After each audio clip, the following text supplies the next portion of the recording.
I wanted to tell you a little story because I woke up kind of mad today. I was raised by a single mother. My brother, myself, and my mother were a very happy, very loving little nuclear family, but we had very little money. We were supported by government assistance. My mom was on welfare. We had food stamps. At times we were homeless.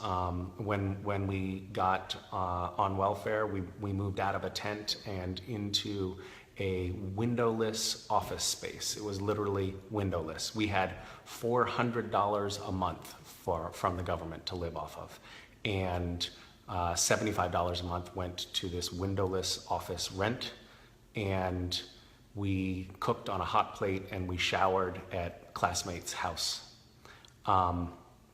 It was hard, but when we got sick, we had Medicaid.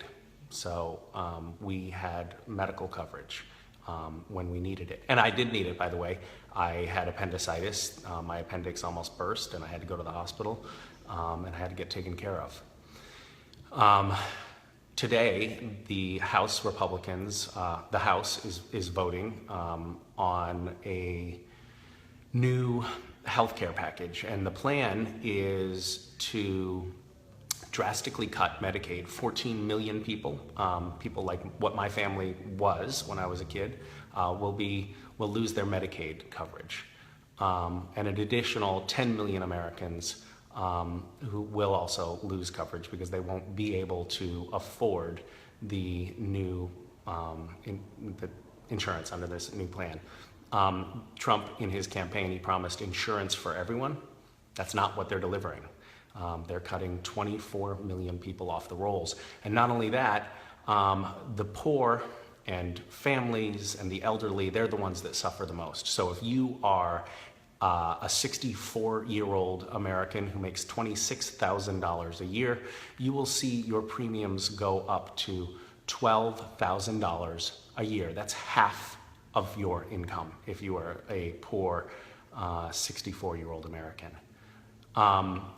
However, if you're rich, like me, if you're in the top 1%, if you make more than $200,000 a year, well, you're going to get a tax cut. There are going to be tax cuts in this plan, and 79% of the tax cuts go to people who make over $200,000 a year.